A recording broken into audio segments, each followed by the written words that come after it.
Hello दोस्तों, मैं फिर से आ चुका हूँ सोलो लेवलिंग रैग्नारोक की एक और नई एपिसोड के साथ। इस एपिसोड की शुरुआत में हम लोग देखते हैं उस बिंग को एक ह्यूमन जैसा रूप लेने के बाद इतारिम का एपोस्टली उस बिंग से पूछने लगा, कौन हो तुम। और इतारिम के एपोस्टली के पीछे हम लोग उसके सारे सार्वेंट को भी देख पाते हैं।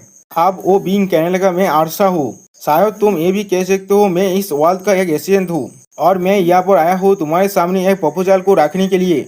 जो सुनने के बाद इतारिम का एपोस्टली कुछ भी नहीं कह पाता और अपनी आंखों में अपनी पावर को रिलीज करने लगा। अगली पल आरसा से पूछने लगा, किस तरह से तुमने मुझे ढूंढ लिया। जिसके जवाब में आरसा स्टेज फेस बांधते हुए कहने लगा, ये सिर्फ एक कोइंसिडेंस है। और फिर एक्सप्लेन करते हुए कहने लगा, जो स्टिमुलेंट जिसे स्टारडस्ट कहा जाता है, मैं उसके ओरिजिन को लेकर बहुत ज्यादा क्यूरियस था, इसीलिए मैं उसे इन्वेस्टिगेट कर रहा था। इसीलिए मैं जो इसे डिस्ट्रीब्यूट कर रहा था ली मिनसी उसके पास गया था। लेकिन इस प्रोसेस के अंदर मुझे मालूम चल गया वहाँ पर और एक इंसान भी है जिसे इथेरियम का एपोस्टले कहा जाता है। और आसाम की मेमोरी में हम लोग इधर ली मिनसू के साथ उसके बातों को देख पाते हैं। और फिर बहुत सारी क्रियो को दिखाते हुए इथेरियम की एपोस्टले से आसाम कहने लगा, मेरे साबोदे आसानी से इन्फॉर्मेशन को ढूंढ सकता है, तुम चाहो तो देख सकते हो। दोस्तों, शायद मुझे लगता है ये मोनार्च ऑफ इंसेक्ट है या फिर उसका इनहेरिटर है। अगली बार इथेरियम का एपोस्टले एक इंसेक्ट को मार डालता है और उसके बाकी सारे सार्वेंट आसाम पर अपने शोध की मदद से अटैक कर देता है। सच में दोस्तों, यह ऐसा लग रहा है उन लोगों ने आसाम को बहुत हिस्सों में काट डाला है। लेकिन अगली बार हम लोग देख पाते आसाम का बॉडी फिर से रिजनरेट होने लगा और फिर आसाम अपने पावर को रिलीज करते हुए कहने लगा, मुझ पर अटैक करने का कोई भी तो पॉइंट नहीं है, ये सिर्फ एक क्लोन है मेरा। और फिर आसाम खुद की बॉडी को पूरी तरह रिजनरेट करते हुए थोड़ा सा मुस्कुराकर कहने लगा, तुम्हें डर लग रहा है मैं शायद तुम्हारे आइडेंटिटी को हार के सामने रिवील कर दूंगा, मैंने सही कहा ना। इसके लिए तुम्हें परेशान होने की जरूरत नहीं है, मैं यहाँ पर आया हूँ तुम्हें मदद करने के लिए। और फिर एक आइटम को देते हुए आसाम इथेरियम की एपोस्टोरी से कहने लगा, यहाँ पर एक गिफ्ट है, ये प्रूव करने के लिए मैं सच में यूजफुल हूँ। और फिर उस स्टार फ्रेगमेंट को इथेरियम के एपोस्टोरी अपने हाथों में भगवाने बाद आसाम कहने लगा, मैंने इस स्टार फ्रेगमेंट को जो बाजार में अभी सर्कुलेट हो रहा था उसे इनहांस कर दिया है। मुझे लगता है तुम इसकी मदद से इस रिंग के हंटर को भी ब्रेन वॉश कर सकते हो। जो सुनने के बाद इथेरियम के एपोस्टले उस स्टार फ्रेगमेंट को देखते हुए अपने मन में कहने लगा, इस फ्रेगमेंट के अंदर जो द मिस्ट बान का सोल फायर है वो पहले से बहुत ज़्यादा ताकतवर है और लेकिन बहुत ज़्यादा स्टेबल भी है। मैंने नहीं सोचा था वो इतना ज़्यादा कॉम्प्लेक्स स्पेल को इतना आसानी से स्टेबलाइज कर पाएगा। और फिर आरसा इथेरियम के एपोस्टले के मुंह के बहुत ज़्यादा करीब जाकर कहने लगा, आपसे मैं तुम्हें इस एनहांस्ड स्टार फ्रेगमेंट को सप्लाई कर सकता हूँ। इसके बदले मैं चाहता हूँ हम दोनों मिलकर सांग सो और मोनार्च ऑफ द शैडो इन दोनों को मार डाले।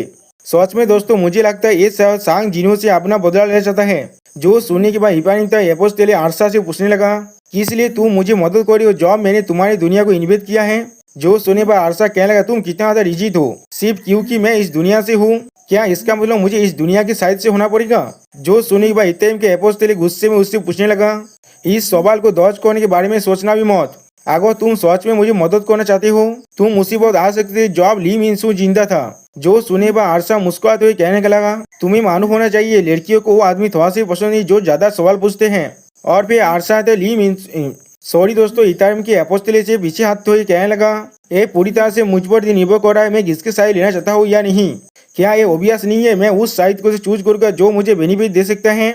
मैं एक मोनार्च का डिसेंडेंट हूँ जैसे सांग सू है। मैं इस कंक्लूजन में आ चुका हूँ, मैं उसके साथ मिलकर एग्जिस्ट नहीं कर सकता क्योंकि वो मोनार्च ऑफ शैडोज के डिसेंडेंट है। जो सुनी के बाद इथेरियम के एपोस्टले सिर्फ उसकी तरफ देख रहा था, कुछ भी नहीं कहता। अगली बार इथेरियम के एपोस्टले आरसा को देखते हुए उससे पूछने लगा, क्या तुम्हारे पास भी उसके जो स्ट्रेंज पावर है। जो सुनने के बाद आरसा अपने पावर को रिलीज करते कहने लगा, अगर तुम शैडो अथॉरिटी के बारे में बात कर रहे हो तो फिर नहीं, लेकिन मेरे पास और एक पावर जरूर है। और फिर आरसा अपने पावर को अभी से रिलीज करते कहने लगा, जैसे कि अगली पर हम लोग देख पाते हैं इथेरियम के एपोस्टले के पीछे जो मिस्ट का जो मॉन्स्टर का डेड बॉडी गिरा हुआ था वो अब फिर से जिंदा हो जाता है और उसके आंखों में अब आरसा की पावर रिलीज हो रहा है, जिसे महसूस करने के बाद इथेरियम के एपोस्टले खुद शॉक हो जाता है। और फिर उस मॉन्स्टर को देखते हुए कहने लगा, क्या हम इन सभी को मार नहीं डाले थे। लेकिन उसी वो हम लोग देख पाते वो मॉन्स्टर अपने अंदर से ब्लू ग्रीन रंग के पावर को रिलीज करते उस पर अटैक करने के लिए आगे बढ़ने लगा। लेकिन उसी वक्त उस मॉन्स्टर के बॉडी या बहुत सारे हिस्सों में बांट जाता है और फिर उस मॉन्स्टर के अंदर जो सर है वो पूरी तरह से डिस्ट्रॉय हो जाता है, जिसे देखने के बाद इथेरियम के एपोस्टले या वो कुछ भी नहीं समझ पाता। और फिर आरसा अपने जो उंगली में एक इंसेक्ट को दिखाते हुए कहने लगा, मैं डिसेंडेंट ऑफ प्लेग हूँ, मैं ये चीज जरूर कर सकता हूँ। और हम लोग देख पाते उसके हाथ में जो इंसेक्ट है वो बहुत ज्यादा खतरनाक दिख रहा है। और फिर आरसा इतारिम की अपोस्टली से पूछना, तुम्हें इसके बारे में क्या ख्याल है? तुम्हें मालूम होना चाहिए वो लोग क्या कहते हैं। मेरे एनिमी के जो एनिमी है वो मेरे फ्रेंड है। और फिर आरसा इतारिम की अपोस्टल की तरफ देखते हुए कहने लगा, अगर हम लोग अपने फोर्सेस को मिलाए थे तो फिर हम दोनों को इससे बेनिफिट मिल सकता है, क्या नहीं मिलेगा? जो सुने पर हम लोग देख पाते इतारिम के अपोस्टल अभी जो सोच रहा है कुछ भी नहीं कहता। और फिर अगली पर हमें एक पोर्टल का सीन दिखाया थे जिसके अंदर से अब आरसा बाहर निकलने लगा, जहाँ पर आरसा के लिए और दो इंसान इंतजार कर रहा था। उनमें से एक कहने लगा, आरसा क्या तुम वापस आ चुके हो? और फिर वो छोटा सा लड़का बहुत ज्यादा खुश होकर आरसा से पूछने लगा, एक इस्ता से गया क्या इतारिम के अपोस्टल के साथ जो नेगोशिएशन करने के लिए तुम गए थे वो काम कर गया? जिसके जवाब में आरसा मुस्कुराते हुए कहने लगा, हाँ उसने कहा है वो हमें मदद करेगा।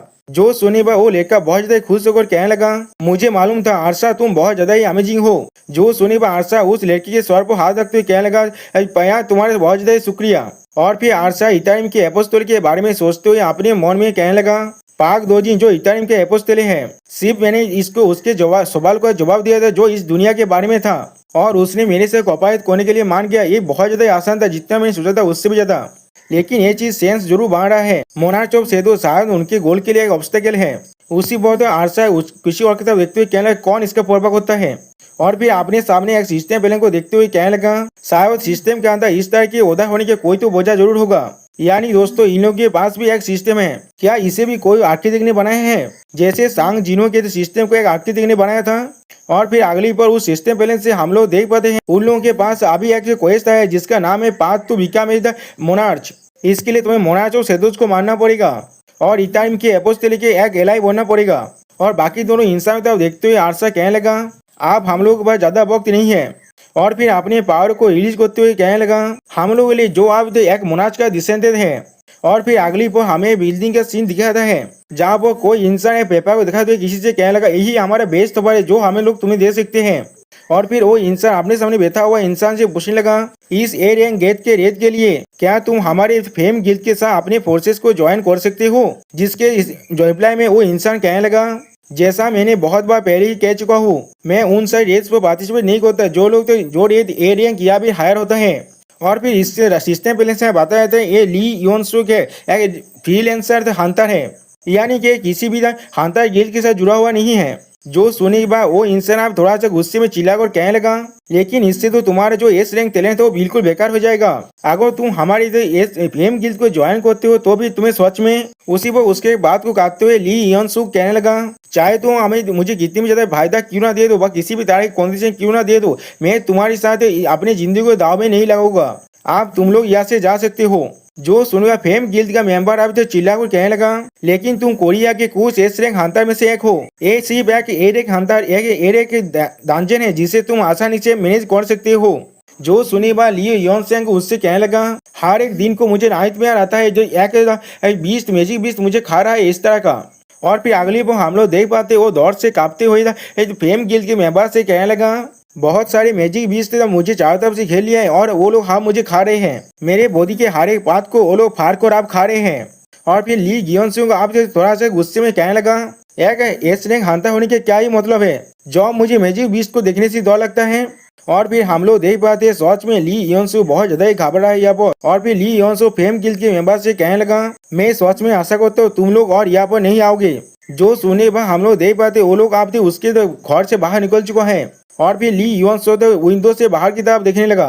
सच में दोस्तों यहाँ पर ली योनसो बहुत ज्यादा घबराए और फिर अपने मन में उन सारी मैजिक बीस्टों में सोचते हुए कहने लगा, डैम इट। सच में दोस्तों उसके इमेजिनेशन में उन सारे मैजिक बीस्ट बहुत ज्यादा खतरनाक दिख रहे हैं। और फिर हम लोग देख पाते हैं फेम गिल्ड के वो लड़की वाले मेंबर अपने और एक मेंबर से पूछने लगा, सान भाई क्या हम लोग इस तरह से जाने वाले हैं? जिसके जवाब में वो इंसान कहने लगा, क्या तुमने उसकी आंखों को नहीं देखा? उसी पर हम लोग देख पाते पार्क दोजिन यानी इतारिम के अपोस्टली वहाँ पर आ रहे हैं।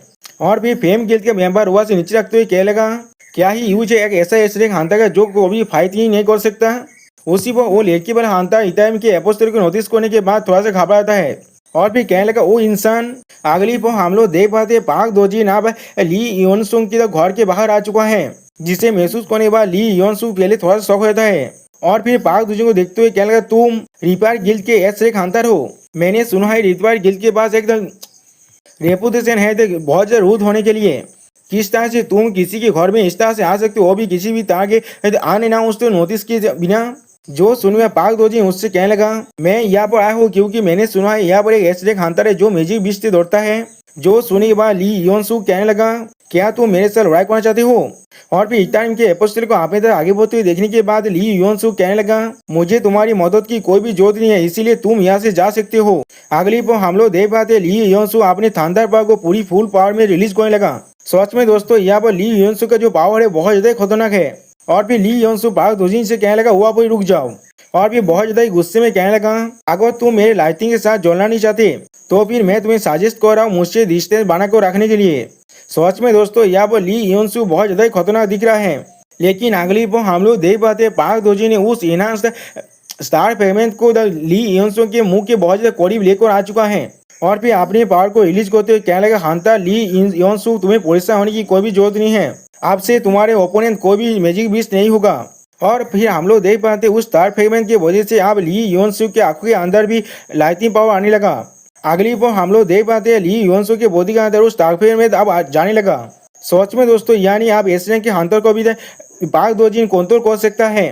और फिर हम लोग देख पाते उस स्टार फ्रेगमेंट को ली योनसू के अंदर जाने के बाद अब ली योनसू बिल्कुल एक पॉजिटिव आदमी की तरह बिहेव कर रहा है, जिसे देखने के बाद पाक दोजिन पहले थोड़ा सा मुस्कुराने लगा। और फिर एमसी और बाकी सारे मोनार्च के डिसेंडेंट के बारे में सोचते हुए कहने लगा, डार्कनेस सांगसू मोनार्च ऑफ शैडोज के डिसेंडेंट है वो, और बाकी सारे मोनार्च के डिसेंडेंट भी यहाँ पर आ चुके हैं जो लोग डार्कनेस के जाए बहुत ज़्यादा ही नफरत करते हैं।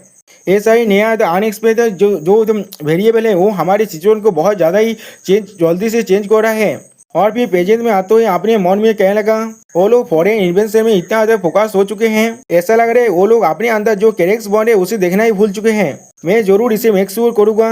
उसी पर हम लोग देख पाते उसके पीछे अभी ली योनसू का बॉडी अब कांपने लगा। और फिर अगली पर हम लोग ली योनसू की आंखों के अंदर इटाम के एपोस्टल के जो निशान है उसे देख पाते हैं। और फिर उसके बाद देखते हुए पाक दोजिन कहने लगा, मैं इन सारे कैरेक्टर को बहुत ही अच्छी तरह से इस्तेमाल करूंगा।